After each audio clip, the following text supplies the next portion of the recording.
아멘. 할렐루야. 우리 앞뒤 옆에 계신 분들과 인사 나누겠습니다. 잘 오셨습니다. 은혜 받으세요. 이렇게 인사하겠습니다. 여러분, 사자성어 중에 개과천선, 환골탈태라는 그런 말을 아실 겁니다. 개과천선은요, 지난날의 잘못이나 허물을 고쳐 올바르고 착하게 됨을 이르는 말이죠. 또 환골탈태는 뼈를 바꾸고 태를 벗다라는 뜻으로 사람이 보다 나은 방향으로 변하여 전혀 딴 사람이 된 것을 말하는 것입니다. 이 두 사자성어는 사람이 예전의 삶에서 벗어나 새롭게 확 달라진 모습을 일컫는 말이죠. 외모만 바뀐 것이 아니라 사람의 삶이 완전히 달라진 것을 말하는 것입니다. 2010년도에 중국에서 꽃꽂이, 얼짱거지 열풍이 일어난 적이 있습니다. 우리 사진 한 장을 좀 보여주시겠어요? 자, 한 사진사가 담배를 피며 지나가는 노숙인의 사진을 찍어서 SNS에 올렸는데, 그가 중국의 유명한 배우였던 금성무, 그 옆에 있는 그 사진이요, 그 중국의 아주 유명한 금성무라는 그런 배우인데요, 이 배우를 닮았다는 이유로 사람들의 관심이 그에게 쏠렸습니다. 우연히 찍은 한 사진사의 사진 한 장이 이 시리거라는 이 사람의 삶을 완전히 바꾸어 놓았다라는 겁니다. 그 사진을 보고 방송국과 의류업체, 모델회사, 광고업체 등이 그에게 찾아왔다고 하죠. 2011년 그는 한 의류회사의 광고 모델이 되기도 했습니다. 그는 이 계기를 통해서 정상적인 생활을 하게 되었고, 현재는 택배 일을 하면서 자신이 직접 번 돈으로 가족을 부양하며 지금 아주 성실하게 잘 살고 있다고 합니다. 2020년에도 중국의 쓰촨성의 한 시골에 사는 20세 청년, 딩전이라는 이런 청년이 있었는데요, 이 청년이 10초밖에 안 되는 짧은 영상으로 인해서 하룻밤 사이에 스타가 되는 일이 있었습니다. 사진을 한번 보여주시겠어요? 그의 인생이 바뀌는데 필요한 시간은 딱 10초였습니다. 이 청년은요, 글도 잘 몰라요. 양치기를 하면서 시골에 살고 있었는데 그 지역을 홍보하던 쓰촨성 관광 홍보 동영상에 이 청년이 약 10초 정도 나왔을 뿐인데 그 얼굴을 보고 사람들이 난리가 난 겁니다. 그래서 이 청년의 인생이 하루아침에 완전히 달라져 버렸습니다. 사진 한 장과 10초짜리 동영상이 그들의 삶을 완전히 바꾸어 놓았다는 거죠. 오늘 성경 본문에 보시면 환골탈태, 개과천선과 동일한 의미로 사용되어지는 단어가 등장합니다. 두 가지의 단어인데요, 그 단어는 벗으라, 또 한 가지는 입으라 라는 단어입니다. 오늘 본문은 우리가 환골탈태, 개과천선의 삶을 살기 위해서는 벗어야 하고 입어야 한다라고 말씀하고 있습니다. 우리가 바울 서신을 보면 벗으라 라는 이 말과 입으라 라는 이 말이 여러 번 등장하는 것을 알 수 있습니다. 고린도후서 5장 3절 말씀해 보시면 이렇게 입음은 우리가 벗은 자들로 발견되지 않으려 함이라 라고 말씀하고 있고요. 에베소서 6장 11절 말씀해 보시면 마귀의 관계를 능히 대적하기 위해서 하나님의 전신갑주를 입으라 라고 말씀하고 있습니다. 골로새서 3장 12절 말씀해 보시면 그러므로 너희는 하나님이 택하사 거룩하고 사랑받는 자처럼 긍휼과 자비와 겸손과 온유와 오래 참음을 옷 입고 라고 이렇게 표현하고 있습니다. 오늘 본문에도 사도 바울은 썩어져가는 구습을 쫓는 옛사람을 어떻게 해요? 벗어버리라 라고 말씀하고 있습니다. 하나님을 따라 의와 진리의 거룩함으로 지으심을 받은 새 사람을 입으라 라고 말씀하고 있죠. 성경이 말하는 벗으라, 입으라고 말하는 이 행위는요, 단순히 어떤 옷을 벗고 입으라는 그런 교훈이 아닙니다.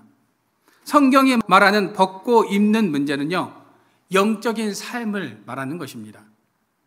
다시 말하면 죄에 물든 영혼의 옷은 벗어버리고 예수를 옷 입듯 입으라고 오늘 본문을 통해서 우리에게 말씀하고 있는 것입니다. 그렇다면 우리가 오늘 본문 속에서 벗어야 할 것들은 어떤 것일까요? 첫째는 유혹의 욕심입니다. 오늘 22절 말씀해 보시면 너희는 유혹의 욕심을 따라라고 말씀하고 있습니다. 여기서 욕심은 사람의 단순한 욕구를 말하는 것이 아니고요, 지나치고 과다해서 자신을 해치는 탐욕을 말하는 것입니다. 사도 바울은 욕구를 넘어선 탐욕의 마음을 벗어버려야 한다라고 우리에게 말씀하고 있는 것이죠. 다시 말해서 탐욕의 마음은 하나님으로 가득 차 있어야 하는 우리의 마음에 다른 것으로 가득 채운 그런 삶을 살고 있다라는 것을 말하는 것입니다. 즉 하나님의 통제를 받지 않는 타락한 삶을 말하는 것이고, 마음이 원하는 대로 행하고자 하는 악한 마음을 말하는 것입니다. 사람은요, 누구로부터 통제받는 것을 싫어합니다. 자기 마음대로 자기가 원하는 대로 살아가려는 그런 악한 마음을 가지고 있다는 거죠. 창세기에 보면 아담과 하와가 지었던 죄가 바로 이 탐욕이었습니다. 하나님께서 절대로 먹지 말라고 한 나무의 실과를 보고 어떤 마음을 품게 됩니까? 성경 말씀해 보시면 먹음직도 하고 보암직도 하고 지롭게 할 만큼 탐스럽기도 한이라고 말씀하고 있습니다. 하나님처럼 되려는 탐욕이 아담과 하와의 마음 가운데 자리 잡고 있었던 것입니다. 이 마음을 누가 알고 있었습니까? 맞아, 뱀이 알고 있었죠. 사탄이 알고 있었습니다. 그래서 그 약점을 집요하게 파고든 것입니다. 단순히 뱀이 와서 유혹했기 때문에 아담과 하와가 넘어간 것이 아니라 아담과 하와의 마음속에 선악을 알게 하는 이 실과에 대한 탐심이 있었기 때문에 유혹에 넘어가게 된 것이다라는 것입니다. 여러분, 사사시대를 왜 우리가 영적으로 어두운 시대라고 말을 하는 것입니까? 하나님의 통제를 받지 않고 자기가 원하는 대로 행했던 시대였기 때문입니다. 사도 바울은 오늘 본문을 통해서 우리가 마음대로 행하려는 이 마음, 하나님의 통제를 받지 않으려는 마음을 벗어버려야 한다라고 말씀하고 있는 것입니다. 두 번째로 썩어질 것을 벗어야 한다라고 말씀하고 있습니다. 썩어져 가는 이라는 이 단어를 원어로 보면 부패하다, 타락시키다, 멸망시키다라는 그런 의미를 가지고 있습니다. 사도 바울은 나를 타락시키는 것, 나를 멸망으로 이끄는 것, 나를 부패하게 만들어서 악취나게 하는 것으로부터 벗어나야 한다고 우리에게 말씀해주고 있는 것이죠. 지금 여러분들을 하나님으로부터 멀어지게 하고 타락의 길로 인도하는 것이 있다면 여러분 과감히 그것을 벗어버리셔야 합니다. 나의 삶을 멸망으로 이끌고 나를 부패하게 만들어서 악취나게 하는 것들이 있다면 그것이 무엇인지를 파악해서 그것을 벗어 던져야 한다라는 겁니다. 여러분, 우리 몸에서 냄새가 나면 어떻게 해야 합니까? 비누로 깨끗이 씻고 그 원인이 되는 것을 제거해야죠. 만약 옷에서 냄새가 난다면 그 옷을 벗어서 깨끗하게 세탁을 해야 하는 것입니다. 그 옷이 좋다고 해서 계속 입으면 어떻게 됩니까? 그 옷에서 악취가 날 수밖에 없다는 거죠. 우리의 삶 속에서 영적으로 악취가 나게 하는 것은 여러분 벗어버려야 한다고 사도 바울은 우리에게 말씀하고 있는 겁니다. 나를 타락의 길, 나락으로 인도하는 것이 있다면 그 길에서 벗어나 다른 길로 가야 한다라고 말씀하고 있는 것이죠. 오늘 본문에서 사도 바울은 자기 마음대로 행하고자 하는 삶은 부패할 수밖에 없고 타락의 길을 갈 수밖에 없으며 멸망할 수밖에 없다고 말을 하고 있습니다. 여러분, 물고기가 물을 떠나서 살 수 있습니까? 살 수 없죠. 이처럼 하나님을 떠난 사람, 내 마음대로 살아가는 사람은 부패의 길, 타락의 길, 멸망의 길을 갈 수밖에 없는 것입니다. 그래서 우리는 늘 하나님을 붙잡고 사는 삶을 살아가야 하는 것입니다. 부패하고 타락한 삶이 아닌 믿음 안에서 늘 승리하는 삶, 그 믿음을 붙들고 살아가는 삶을 살아가야 하는 것입니다. 세 번째가 옛 구습을 벗어버려야 하는 것입니다. 구습은요, 옛날의 생활 방식, 예전의 행실을 뜻하는 것입니다. 원어에 보면 이렇게 되어 있습니다. 어떤 한 장소에 계속 머물러 있는 것이라고 이렇게 말씀하고 있습니다. 여러분, 이스라엘에 가면 사해라는 곳이 있습니다. 그것은요, 물이 흐르지 않고 계속 물을 받아들여서 물이 고여 있는 것입니다. 물이 흘러가지 않고 고여 있기 때문에 염도가 높아서 물고기가 살 수가 없습니다. 어떤 생물도 그곳에 살 수가 없습니다. 여러분, 우리의 믿음도 동일하다는 거죠. 계속 성장하고 자라나야 하며 흘려보내야 하는데 만약 믿음이 멈춰버리면 우리의 삶이 어떻게 됩니까? 결국 부패하고 타락할 수밖에 없다는 것입니다. 그래서 사도 바울은 옛사람의 생활 방식과 행실을 벗어버려야 한다고 우리에게 말씀하고 있는 것입니다. 22절 하반절에 보시면 벗어버리라 라는 이 말씀을 여러분 주목해 보셔야 합니다. 단순히 벗으라 라는 말이 아닙니다. 어떻게 해요? 벗어서 버려야 한다고 말씀하고 있는 것이죠. 벗는 것만으로는 안 된다는 겁니다. 벗어서 멀리 던져버려야 한다고 말씀하고 있는 것이죠. 다시 말하면 폐기 처분하라는 겁니다. 더 이상 사용해서도 안 되고 사용할 수도 없기에 던져서 버려야 한다고 우리에게 말씀하고 있는 것입니다. 사도 바울은 에베소서를 통해서 유혹의 욕심과 썩어질 것, 그리고 구습을 벗어버려야 한다는 말씀을 하고 있는 것입니다. 여러분, 사도 바울은 이 세 가지를 왜 벗어버리라고 말씀하고 있을까요? 그 이유를 알려면 골로새서 3장 5절, 6절 말씀을 살펴보셔야 합니다. 우리 골로새서 3장 5절과 6절 말씀을 우리가 한번 읽어보도록 하겠습니다. 같이 한번 읽겠습니다. 시작. 그러므로 땅에 있는 지체를 죽이라. 곧 음란과 부정과 사욕과 악한 정욕과 탐심이니 탐심은 우상 숭배니라. 이것으로 말미암아 하나님의 진노가 임하느니라. 사도 바울은 골로새서를 통해서 왜 우리가 욕심과 썩어질 것과 구습을 버려야 하는지를 분명하게 말씀하고 있다는 거죠. 이것들로 인해서 하나님의 진노가 우리에게 임할 수 있기 때문입니다. 여러분, 지금까지 우리가 죄악의 누더기를 걸치고 있었다면 이제는 그 옷을 빨리 벗어버려야 합니다. 우리가 이 죄악들을 빨리 벗어 던질 때 하나님의 진노를 피하게 된다는 거죠. 여러분, 사람들은 애착하는 것이 있습니다. 그 애착하는 것을 버리기란 참 쉽지가 않습니다. 특히 아이들에게 있어서 애착하는 것이 있죠. 애착 베개, 애착 이불. 참 이 베개와 이불을 버리기가 참 쉽지가 않습니다. 몇 달 전으로 기억이 되는데요. 라디오의 한 사연에서 들은 이야기입니다. 결혼을 한 남자가 있었는데 어릴 때 사용하던 애착 이불이 있었다고 합니다. 하루는 아내가 짐을 정리하고 있는데 아주 더럽고 너덜너덜한 이 이불이 있어서 버리려고 딱 내다 놨더니 남편이 그 모습을 보고 펄쩍 뛰더랍니다. 냄새도 나고 찢어진 것도 많아서 걸레로도 제대로 사용할 수 없는 이것을 버리려고 내다 놨더니요, 남편이 자기의 애착 이불이라고 하면서 그것을 절대로 버리지 못하게 하더라는 겁니다. 남편은 쉬는 날이 되면 늘 그 애착 이불을 옆에 끼고 TV를 보기도 하고 잠을 자기도 하고 쉬는 시간마다 그 애착 이불을 끼고 있었다는 거죠.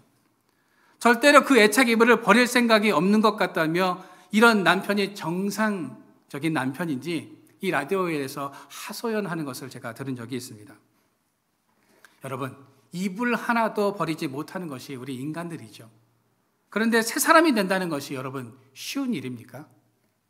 그렇다면 우리는 어떻게 해야 새 사람이 될 수 있을까요? 오늘 에베소서 4장 23절 말씀해 보십시오. 우리가 같이 한번 읽어보도록 하겠습니다. 시작. 오직 심령으로 새롭게 되어 라고 말씀하고 있습니다.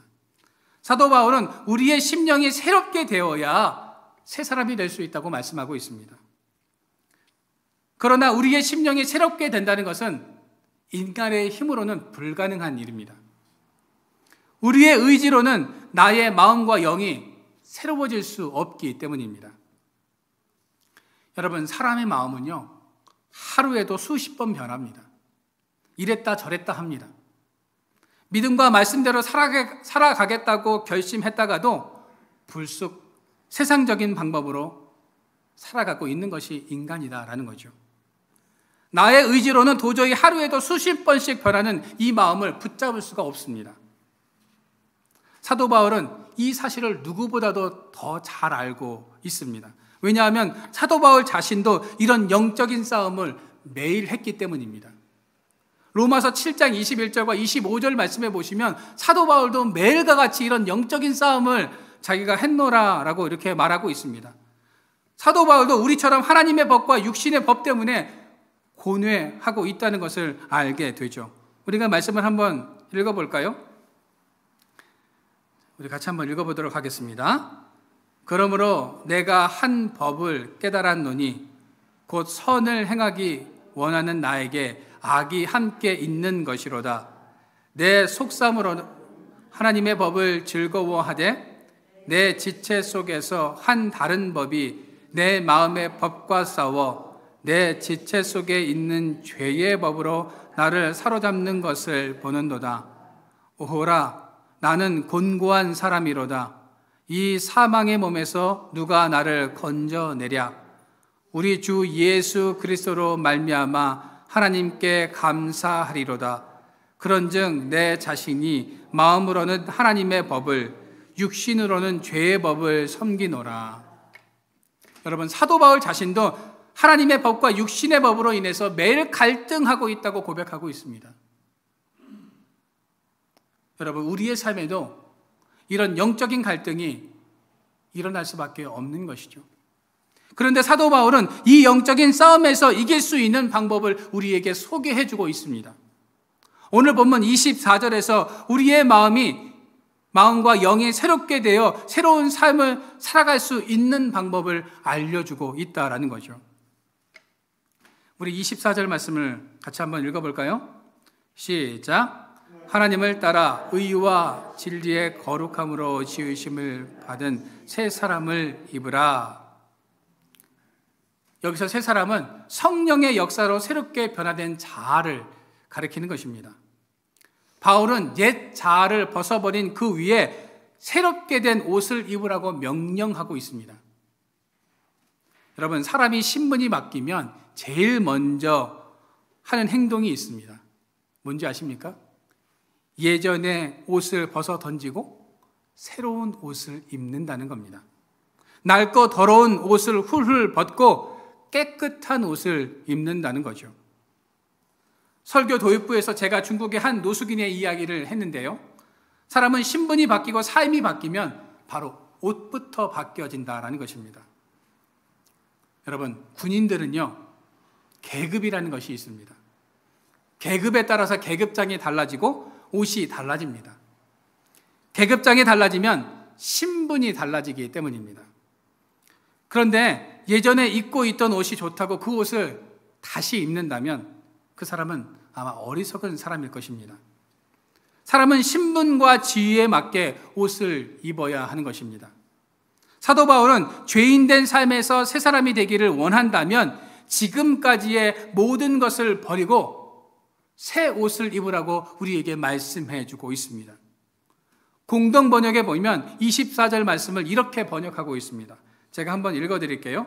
하나님의 형상대로 창조된 새 사람으로 갈아입어야 합니다. 새 사람은 올바르고 거룩한 진리의 생활을 하는 사람입니다 라고 말씀하고 있습니다. 사도 바울이 말하는 새 사람은요, 태초에 하나님의 형상대로 지음받은 사람의 상태를 가리키는 것입니다. 그렇게 하나님의 형상대로 지음받은 형태의 사람들은요, 어떤 삶을 살아갑니까?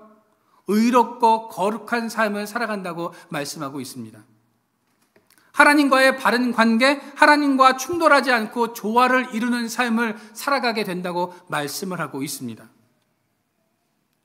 사도 바울은 에베소의 성도들뿐만 아니라 골로새의 성도들에게도 동일한 말씀을 하고 있습니다. 에베소서 4장과 골로새 3장의 내용은 거의 동일한 말씀입니다.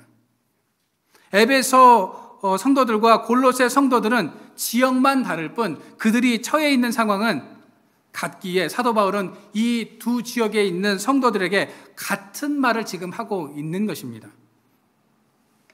사도 바울은 골로새 지역의 성도들에게 새 사람이 되려면 그를 힘입어야 한다라고 말씀하고 있습니다. 우리 골로새서 3장 17절 말씀을 같이 한번 읽어볼까요? 시작. 또 무엇을 하든지 말에나 일에나 다 주 예수의 이름으로 하고 그를 힘입어 하나님 아버지께 감사하라. 여기서 그는 누구를 말하는 것입니까? 예수 그리스도를 말하는 것입니다. 우리가 새 사람이 되기 위해서는 예수 그리스도를 힘입어야 한다고 말씀하고 있는 것입니다. 예수를 힘입는다라는 것은 예수님의 힘을 내가 받는다는 의미입니다. 마치 전기가 내 몸에 흐르는 것처럼 예수의 힘을 내가 받아야 한다라는 것을 말하는 것입니다. 여러분, 나는 아무 힘이 없지만요, 우리가 예수의 힘을 힘입으면 나도 주 안에서 능력 있는 자가 되는 것입니다. 나는 쓸모가 없지만 예수의 옷을 입으면 쓸모 있고 아름다운 존재가 되는 것이죠. 나는 연약하여서 죄에 넘어지지만 예수를 힘입으면 믿음 안에서 우리가 승리하는 삶을 살아갈 수 있게 되는 것입니다. 여러분, 더 이상 망설이고 미룰 필요가 없습니다. 지금 당장 누더기와 같은 옛 습성을 벗어버리고 예수의 힘을 힘입어서 이 땅에서 거룩하고 신실한 삶을 살아가는 저와 여러분들의 삶이 되어지기를 축원합니다. 그러면 그 예수를 힘입게 되면 우리는 어떻게 될까요? 골로새서 3장 15절 말씀입니다. 우리 같이 한번 읽어보도록 하겠습니다. 시작. 그리스도의 평강이 너희 마음을 주장하게 하라. 너희는 평강을 위하여 한 몸으로 부르심을 받았나니 너희는 또한 감사하는 자가 되라. 우리가 예수를 힘입게 되면 그리스도의 평강이 우리의 마음을 주장하게 된다고 성경은 말씀하고 있습니다. 여러분, 예수님께서 우리에게 주신 최고의 선물이 어떤 것인 줄 아십니까? 바로 평강입니다. 주님께서 제자들에게 처음 나타나셔서 하신 말씀이 무엇입니까? 평안하냐, 평강하냐라고 물으셨습니다. 예수님께서는 제자들에게 세상의 명예와 물질을 주지 않으셨습니다. 자신이 가지고 계셨던 하늘의 평강을 제자들에게 주셨다라는 거죠. 이 평강을 제자들에게 주셨던 주님께서는 오늘 예수님을 믿고 살아가는 우리에게도 평강을 허락하여 주십니다. 여러분, 죄인들은요, 마음에 평강이 없습니다. 그 죄의 문제가 해결되어야만 사람은 평강이 임할 수 있게 되는 것입니다. 사람은 스스로의 죄의 이 문제를 해결할 수 없습니다. 그래서 우리는 예수 그리스도를 받아들여야 하는 것입니다. 오늘 본문의 말씀대로 표현해 보자면 예수를 힘입어야 새 사람이 될 수 있고 새 사람이 되어야 우리 안에 하나님께서 주시는 평강으로 넘쳐나는 삶을 살아갈 수 있게 된다는 것입니다. 여러분, 마음의 평강은 세상에서 얻을 수 있는 것이 아닙니다. 세상의 평강은요, 기분이나 조건에 좌우됩니다. 그 평강은 기간도 아주 짧죠.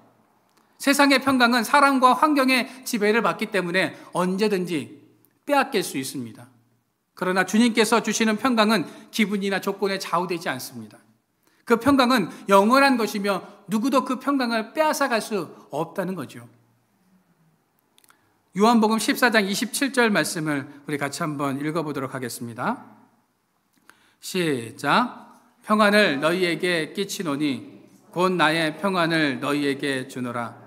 내가 너희에게 주는 것은 세상이 주는 것 같지 아니하니라. 주님의 평강이 여러분들 안에 넘쳐나기를 소망합니다. 그 평강은 세상의 것과는 비교할 수 없고 세상은 이런 평강을 줄 수 없다고 성경은 우리에게 말씀하고 있습니다. 여러분, 이제 주님께서 주시는 평강이 우리의 삶 가운데 날마다 넘쳐나기를 주님의 이름으로 축원합니다. 두 번째로 신령한 삶을 살게 된다고 말씀하고 있습니다. 그리스도인의 신령한 삶을 골로새서 3장 16절에서 17절은 다음과 같이 설명하고 있습니다. 우리 같이 한번 읽어볼까요? 시작. 그리스도의 말씀이 너희 속에 풍성히 거하여 모든 지혜로 피차 가르치며 권면하고 시와 찬송과 신령한 노래를 부르며 감사하는 마음으로 하나님을 찬양하고 또 무엇을 하든지 말에나 일에나 다 주 예수의 이름으로 하고 그를 힘입어 하나님 아버지께 감사하라. 여러분, 신령한 삶이란 말씀이 우리 속에 풍성히 거하는 것입니다.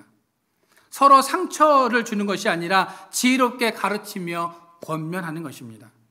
찬송을 부르며 영적인 노래를 하며 감사하는 마음을 가지고 무엇을 하든지 말에나 일에나 다 주 예수의 이름이 드러나는 삶을 살아가는 것입니다. 이것이 바로 신령한 삶입니다. 우리가 신령하다고 하면 어떤 것이 연상됩니까? 산신령이 연상이 되죠. 산에서 살고 하얀 옷을 입고 자연인으로 살아가는 그런 사람들을 신령하다라고 이야기를 하는데요. 그것이 신령한 것이 아니죠.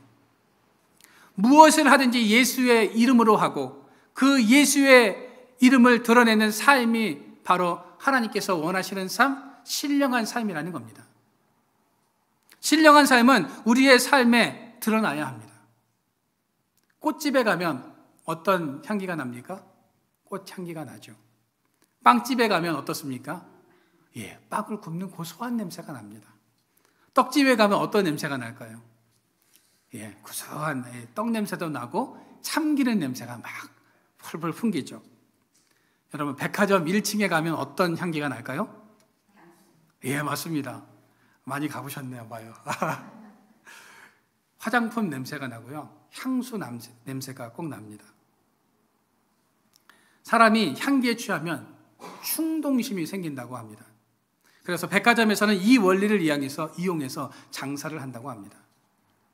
예전에 백종원 씨가 한 TV 프로그램에 나와서 음식 장사를 잘할 수 있는 비법을 가르쳐 준 적이 있습니다.